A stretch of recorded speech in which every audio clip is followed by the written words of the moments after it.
The war had no name. It didn't need one. After centuries of ceaseless conflict, it had become the only reality the galaxy knew. Star systems that once blazed with life were now silent, their worlds buried under layers of ash and ruin. In the vast, echoing hall of the Galactic War Council, the air was thick with a silent dread. The room, designed to hold 100 of the galaxy's most powerful leaders, now cradled only a handful. The empty seats were haunting monuments to civilizations lost forever, whispers of entire species erased from existence. Fear was a tangible presence, heavier than any armor. The remaining council members didn't speak. The time for arguments and debates had passed long ago. They simply waited, feeling time itself slipping through their fingers like fine sand. A glowing hologram hovered in the center of the hall, an ominous projection of the enemy fleet. It was a dark, relentless storm, a swarm of destruction moving inexorably through space. With each passing second, it crept closer to the last defensive line,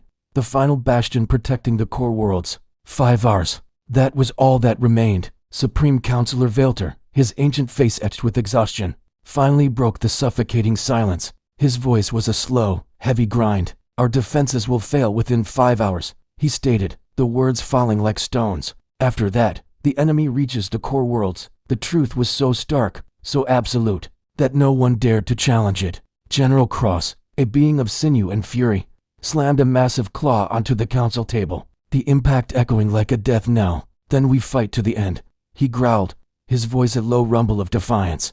"We die with honor." But other council members looked away. Honor was a cold comfort. It wouldn't save their children. It wouldn't rebuild their homes. Then, a new voice, quiet but clear, cut through the despair. It was High Scholar Irix. "We have tried every weapon, every strategy, every alliance." She paused, and in that brief moment, every eye in the room turned to her, desperate for even a sliver of hope. "There is one option left."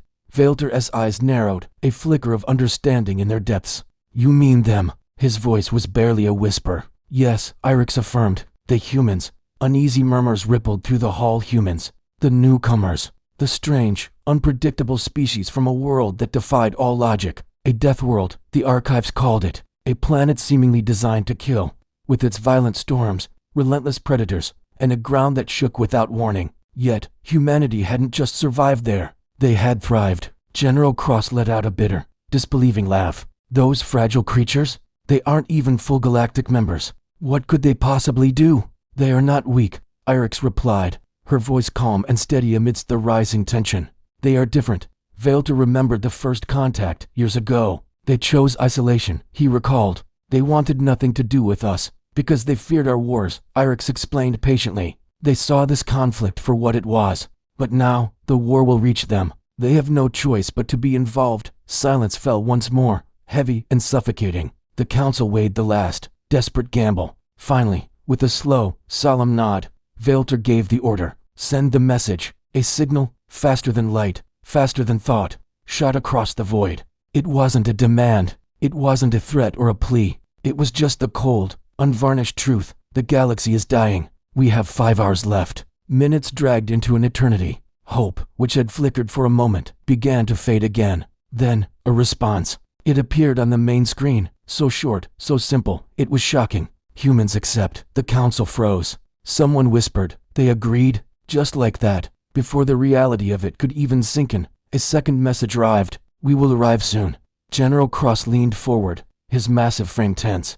"How soon?" he demanded of the comms officer. The reply was instantaneous. 5 hours. A wave of panic and confusion washed over the hall. "Too late," one member cried out. "Our defenses will be gone by then." Another shouted. "We'll fall before they even arrive." Velter raised a hand, calling for order. Silence. His voice was low but carried an immense weight. He repeated the words, letting them hang in the air. 5 hours. It was the exact amount of time the galaxy had left. A coincidence? Or something else entirely? The humans arrived just as they said they would. But it wasn't what anyone expected. There was no grand fleet, no awe-inspiring armada warping into view. Just a handful of small, dark, unassuming ships that simply appeared at the edge of the battlefield. The enemy's advanced sensor rays barely registered their presence. These human ships didn't fire. They didn't broadcast threats. They just moved with a calm, deliberate purpose that was deeply unsettling. A ripple of confusion spread through the enemy command structure. On the council's main screen, They watched the enemy's perfectly coordinated formations begin to falter. Signals were being delayed. Small, inexplicable malfunctions started cascading through their systems. What are they doing? General Cross demanded, his claws clicking in agitation. Iris watched, her eyes wide with fascination. They are observing, she whispered. Then, a face appeared on their view screen. A human. He was unarmored, his expression calm, looking utterly ordinary. This is Commander Elias Grant, he said, his voice even. We understand the situation. Valter leaned closer to the communication panel. Commander, you have 5 hours. That is all the time we have left. Grant simply nodded. That is enough. The council members erupted with questions. Enough for what? To die with us. To watch our final moments. Grant's expression remained unchanged, but there was a sharp intelligence in his eyes. You have been fighting this war wrong, he stated plainly. Battles, fleets, weapons, they are just tools. Your real enemy has always been time itself. We aren't here to fight a battle. We are here to end the war. Cross slammed his claw on the table again, this time in disbelief. With those few ships, Commander Grant allowed a faint, enigmatic smile to touch his lips. We need no weapons. The galaxy itself is the battlefield. And with that, the connection ended. The first hour began. The human ships split up, vanishing into sectors of space that held no strategic value, areas everyone else was ignoring. There was no combat, no explosions, just subtle, silent, unstoppable movement. The enemy commanders laughed. Scouts, one of them scoffed in an intercepted transmission. Useless, but soon, the laughter died. Reports began to trickle in. Entire supply stations had gone dark. Navigation beacons were failing. Critical orders were arriving hours late, or not at all. In the second hour, the human ships reappeared, flickering in and out of existence like ghosts. No shots were fired, no ships destroyed. There were no casualties. But chaos was spreading through the enemy fleet like a virus. Hope, fragile but undeniably alive, began to bloom once more in the council hall. By the third hour, the enemy fleet was in disarray. Fleets were firing blindly into empty space, chasing phantom signals. Panic spread through their command channels. Commanders argued, blaming each other for the systemic collapse. The fear of losing control became more potent than the fear of death itself. Valter stared at the unfolding chaos, whispering, "What are they doing, Iris?" Her voice filled with awe, answered softly, "They are not attacking the fleet. They are cutting the war's spine." In the fourth hour, the enemy finally realized the chaos was not random. It was a deliberate, targeted, and terrifyingly precise attack on their entire logistical and command network. Their forces began to pull inward, abandoning their assault to form a defensive shell around their core command ships. It was then that Commander Grant's face appeared on the screen again. "You have 1 hour, he said. Valter's voice was tense. 1 hour to do what? Grant's eyes were calm, but they held the cold certainty of a coming storm. To watch, the council members held their breath, their eyes glued to the screen. Whatever the humans were about to do, it would decide the fate of the galaxy. And the enemy, surrounded by a phantom menace they couldn't see or fight, still had no idea what was truly coming. The galaxy did not sleep during the fourth hour. Every surviving world watched the battle space in silence. No cheers, no prayers, only waiting. The universe held its breath. Inside the Galactic War Council Hall, leaders stood instead of sitting. No one trusted the chairs anymore. 5 hours ago, they had been planning how to die. Now, they watched humans rewrite the rules of war without firing a single shot. Supreme Counselor Valter studied the battlefield map. Enemy fleets were massive and deadly, yet their movements were wrong, slow, uncertain, like a beast that had lost its eyes. They should be advancing. General Cross growled, claws tightening. "Why are they hesitating?" High Scholar Iris answered quietly. "Because they don't yet understand what is happening." That truth spread fast, especially inside the enemy command corps. The enemy Supreme Marshal, feared across the galaxy, stared at failing displays. Messages arrived late. Orders echoed back unchanged. Fleet commanders shouted over each other, each giving conflicting reports. "This is sabotage." The Marshal snapped, "Find the source." Technicians scrambled, panicked, but found nothing to destroy. No virus, no bombs, only tiny, calculated changes. Coordinates shifted slightly. Timing delays measured in seconds. False signals appeared real. Too small to detect immediately, yet too large to ignore. "This is not brute force," whispered an enemy analyst. "This is planning." The Marshal's eyes narrowed. "Who is responsible?" A name appeared on the main display. Humans. Back in the council hall, Commander Elias Grant stood calmly on the bridge. Human officers worked quietly around him. No panic, no celebration. Just focus, status, Grant asked. Phase 2 complete. Reply to navigation. Officer, enemy fleets are grouping exactly where we expected. They are protecting their head, Grant noted, which means their body is exposed. One officer hesitated.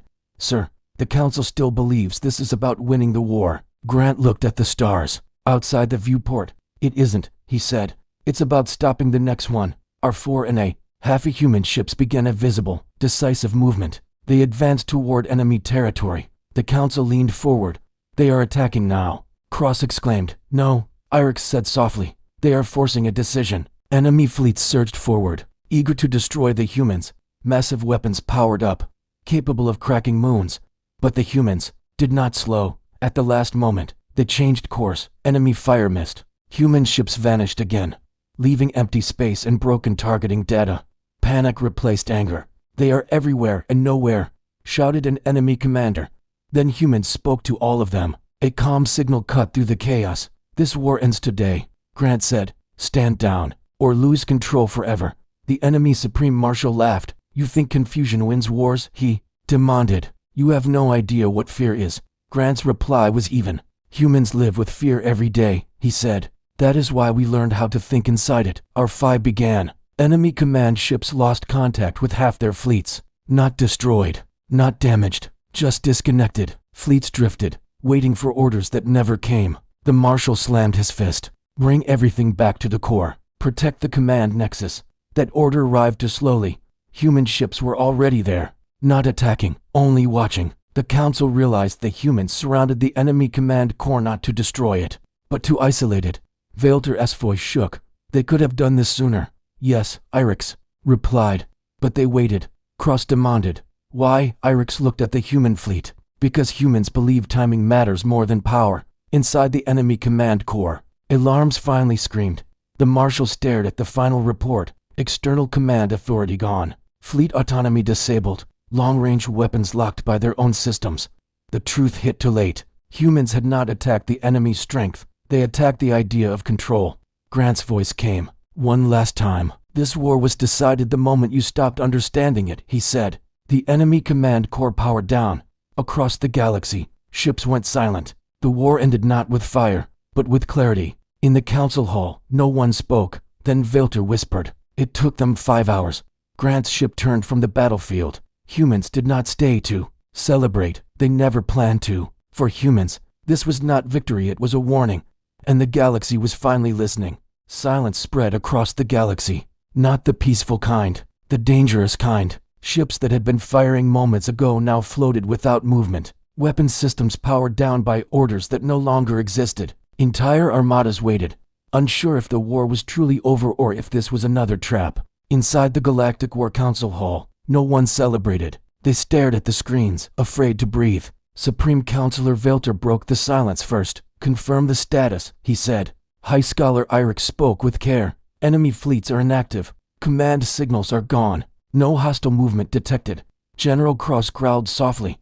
So it's done. Irix shook her head. No, it has stopped. There was a difference. Across the battlefield, Commander Elias Grant watched the stillness from his bridge. The stars looked calm.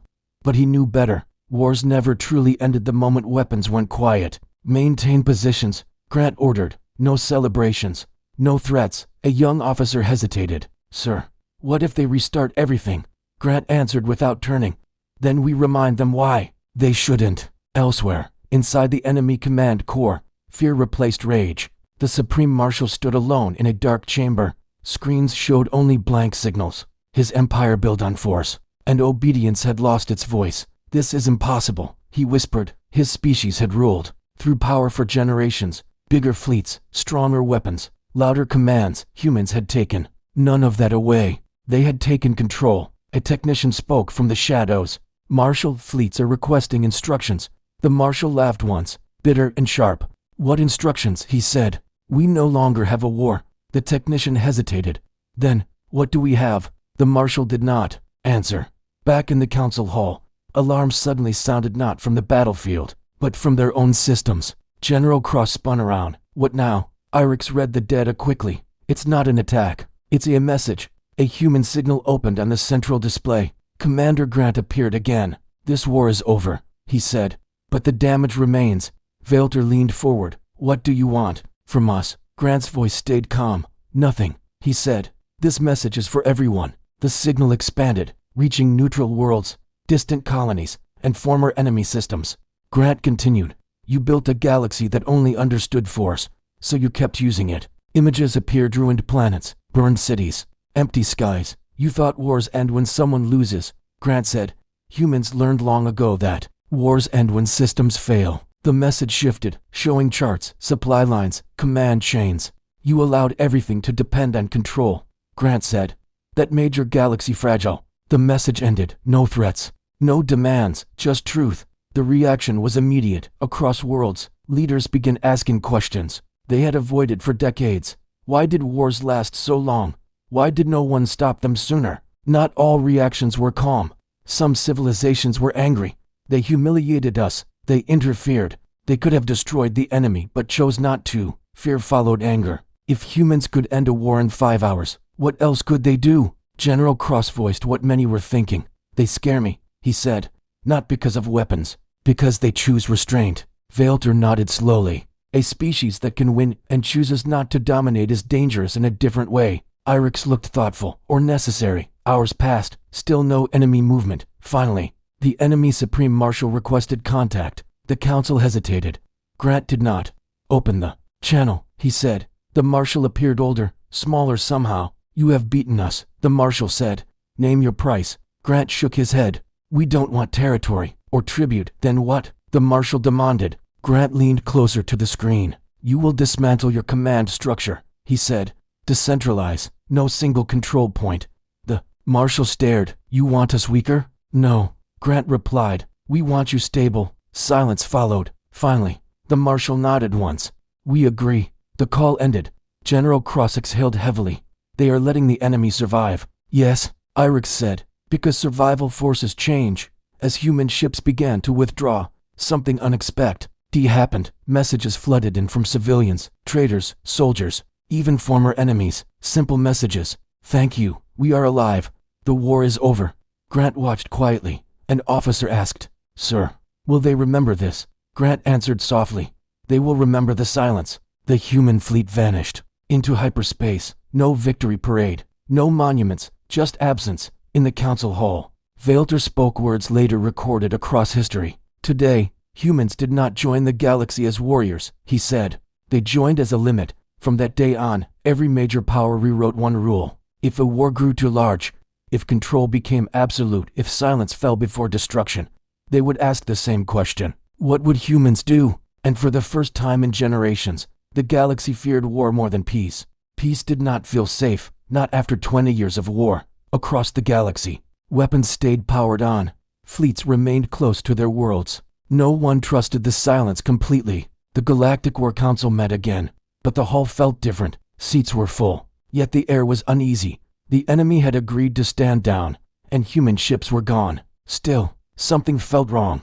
Supreme Counselor Valter looked around the chamber. "We survived," he said. Yet no one looks relieved. General Cross crossed his arms. "Because this peace was not earned," he growled. "It was enforced." High Scholar Irix tilted her head. "Or revealed," she said. "The war ended because it could no longer exist." Cross shook his head. "That is worse. Wars should end by victory or defeat, not by someone showing us how fragile we are." That thought spread everywhere. On military worlds, commanders questioned doctrines. On trade planets, leaders feared disrupted systems. On former enemy worlds, citizens wondered how close they came to extinction. And everywhere, one name dominated conversations: humans. Far from the council hall, Commander Elias Grant sat aboard his ship, moving through quiet space. The human fleet had separated, each ship following its own path. Grant did not celebrate. He studied reports from across the galaxy. New alliances were forming. Old rivalries resurfaced. Fear changed shape instead of fading. A senior officer spoke carefully. "Sir, some civilizations are accelerating weapons research." Grant did not look surprised. "They fear what they don't control," he said, "including peace." Another officer added, "They are asking questions about humans, our numbers, our limits." "That was inevitable," Grant said. Back in the council hall, Those questions became demands. One delegate stood suddenly. We cannot allow humans to hold this much influence. They ended a war without permission. Others nodded. They can shut down fleets. They can break command systems. They can decide wars. Valter raised his hand. They left without asking for anything. That makes it worse. The delegate snapped. Power without ambition is unpredictable. Irix spoke calmly. Or disciplined. The debate grew louder. Some wanted humans as permanent allies. Some wanted them monitored. Some wanted defenses built against them. No one wanted to admit the truth. They were afraid. The council voted to send an observation delegation to human space. Not an alliance, not a threat. A test. When the delegation arrived, they expected defenses. They found nothing. No massive fleets. No border walls. No warning shots. Human space looked quiet. Civilian traffic moved freely. Stations operated openly. Trade lanes were unguarded. The delegation was confused. Is this a trap? One alien whispered. Their guide, a human diplomat, smiled politely. No, she said. This is normal, inside human space. Life continued as if no galactic war had ever happened. That unsettled the visitors more than weapons ever could. During talks, one alien finally asked, "Why did you help us? You could have stayed hidden," he said. The human diplomat answered simply, "Because if the war spread, it would reach us eventually. That's all." The alien asked. She nodded. "We don't like fighting fires inside our house." The delegation returned with mixed reports. Humans were calm. Humans were organized. Humans were prepared. And humans were not afraid of the galaxy. That realization caused panic where power depended on fear. Soon, strange events began to happen. A border conflict flared but stopped suddenly. A planned invasion was cancelled without explanation. A weapons test failed when systems shut down mysteriously. Humans were not involved, at least not openly. Rumors spread. Humans are watching. Humans are interfering. Humans are deciding who fights and who doesn't. None of it was proven. That made it worse. Valter summoned Irix privately. "Tell me the truth," he said. "Did humans build something during the war?" Irix hesitated. "They didn't build weapons," she said. "They mapped behaviors." "Behaviors?" Valter asked. "Yes," Irix replied. "How civilizations escalate. How leaders panic. How systems collapse under stress." Valter felt cold. "So the war was a lesson. For us," Irix said. "And for them." Elsewhere, among former enemy leaders, anger burned. "They humiliated us." One shouted. "They exposed us." Another spoke quietly. "They showed us mercy." That word caused silence. Mercy was unfamiliar. The Supreme Marshal, now stripped of absolute power, finally spoke. "Humans did not defeat us," he said. "They removed the reason for war. Then we rebuild." Another leader said. "Yes," the Marshal agreed, "but differently." Back on Grant's ship, a final report arrived. "Sir," an officer said, "multiple civilizations are restructuring military command, decentralizing." Grant closed his eyes briefly. "Good," he said. "Sir," the officer asked, "some believe this makes future wars harder." Grant opened his eyes. "That's the point." Outside, the stars drifted quietly. Peace had come, but it was not gentle. It was watchful. And somewhere deep in the galaxy, every leader understood one thing. The next war would not be decided by who fired first. It would be decided by whether humans needed to rise again. Peace did not stop ambition. It only changed its shape. Months after the 5-hour war ended, the galaxy looked calm on the surface. Trade flowed again. Borders reopened. Fleets stayed in their systems. But underneath, something new was growing. A silent race, not for weapons but for independence from control. Civilizations began building systems that could not be shut down from the outside. Closed networks, local command loops, isolated decision cores. They believed this would protect them from humans. It did the opposite. High Scholar Irix studied reports with growing concern. "They are cutting themselves off," she said to Valter. "Each world is becoming alone." General Cross snorted. "At least they won't be controlled again. Or helped," Irix replied. The Galactic War Council argued again. But the tone was different. The enemy was no longer fleets or weapons. It was fear of dependence. Meanwhile, strange events began appearing at the edges of known space. Outposts went silent. Sensors failed. Without warning, exploration ships vanished. No signals, no wreckage. At first, these incidents were dismissed as accidents. Then patterns appeared. Always near abandoned war zones. Always near broken supply lines. Something was moving through the galaxy, and it did not use command systems.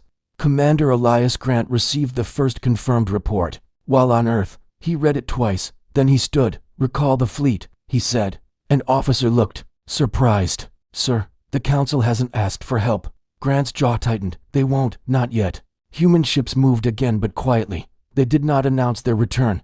They followed the gaps. In deep space, far from trade lanes, a human scout detected something strange, energy patterns unlike any known. Technology, movements that avoided sensors naturally. The captain whispered, "That's not a fleet." Onboard analysis confirmed it. It was not one civilization. It was a system, a self-moving network built from abandoned war technology. Broken drones, lost weapons, forgotten AI cores. The war had fed it, and now it had learned. Back at the council, panic returned. "This is your fault," one delegate shouted at Velter. "You let humans break the galaxy's structure." Irex spoke sharply. "No, the war created this. Humans only revealed the cracks." The name spread quickly. The Echo Swarm, a force with no leaders, no central control, no fear. It moved by prediction, by imitation, by learning from conflict itself. Weapons did not scare it. Control did not exist for it. Human analysts worked in silence. "This thing grew because we taught the galaxy to decentralize," an officer said. Grant nodded, "Yes. And now we face something that took the lesson too well." The Echo Swarm attacked its first major world, not with fire, with disruption. Power grids, failed defense systems locked, ships crashed without being fired upon. The planet did not burn. Millions survived but were trapped. The council begged for answers. "How do we fight something that doesn't think like us?" Velter asked. Grant answered honestly. "You don't fight it," he said. "You starve it." The plan shocked everyone. Human ships would not attack the Echo Swarm directly. They would shut down conflict everywhere else. No wars, no border fights, no military exercises, nothing that produced chaos. The galaxy resisted. "That's impossible," leaders protested. "Conflict is natural." Grant's response was cold. "Then extinction will be natural too." Faced with the truth, the council agreed. For the first time in history, the galaxy declared a full conflict freeze. Human ships enforced it not with weapons, but with presence. Fleets stood down. Borders stabilized. Weapons powered off. The Echo Swarm slowed, without chaos. It struggled to grow, but it did not stop. It adapted. It turned inward toward old battlefields filled with stored weapons. Grant knew time was running out. "This ends one way," he said quietly. "We go where it was born." The final human operation was prepared, not a battle, a collapse. Human ships entered the deepest war ruins in the galaxy, a place filled with forgotten weapons and broken systems. The Echo Swarm surrounded them. For the first time, it attacked humans directly. Human ships did not fire back. Instead, they shut everything down, including themselves. Every system, every signal, complete silence. The Echo Swarm froze, without input, without conflict, without signals. It could not move. It could not learn. It began to decay. Human ships reactivated minutes later. The swarm was gone, not destroyed, unmade. Back in the council hall, no one cheered. They understood now. Humans did not win wars. They ended conditions that allowed wars to exist. Velter spoke softly. "So this is the cost of peace." Grant answered. "This is the cost of ignoring it." The galaxy stood at a choice. Learn, or repeat everything again, and somewhere, humans waited hoping they would never be needed a second time.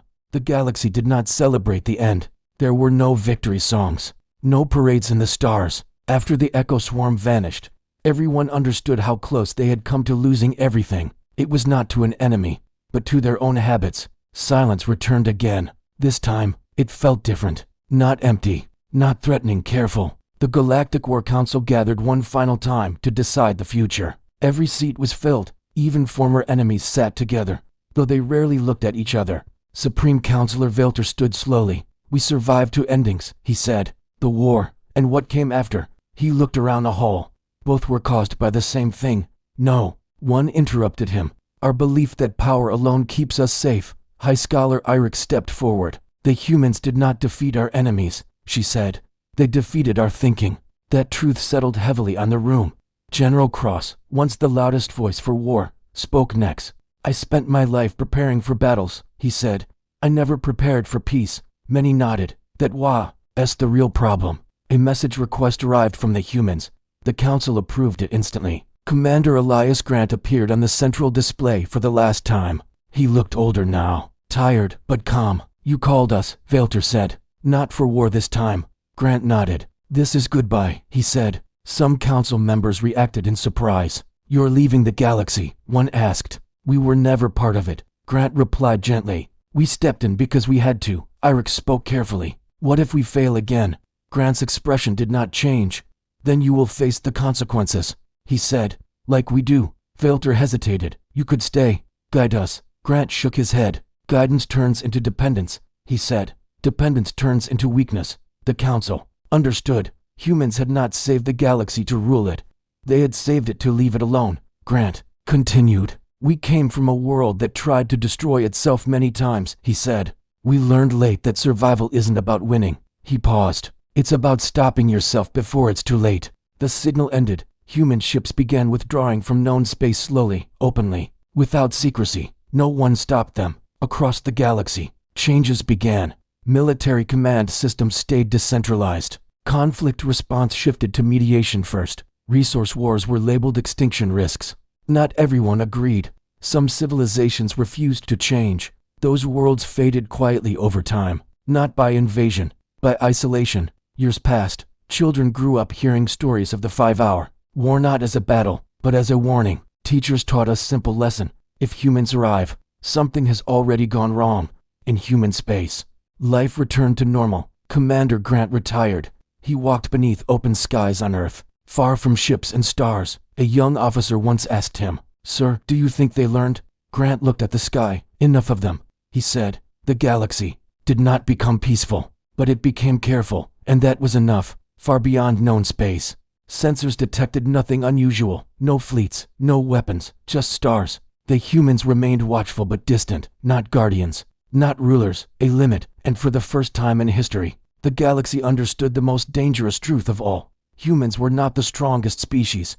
They were the species that knew when to stop. And that is why, on that day, the day humans joined the war, was decided in 5 hours, and the future was decided forever. Thanks for watching. If you enjoyed this story, be sure to like, subscribe, and hit the notification bell for more tales from the far reaches of space.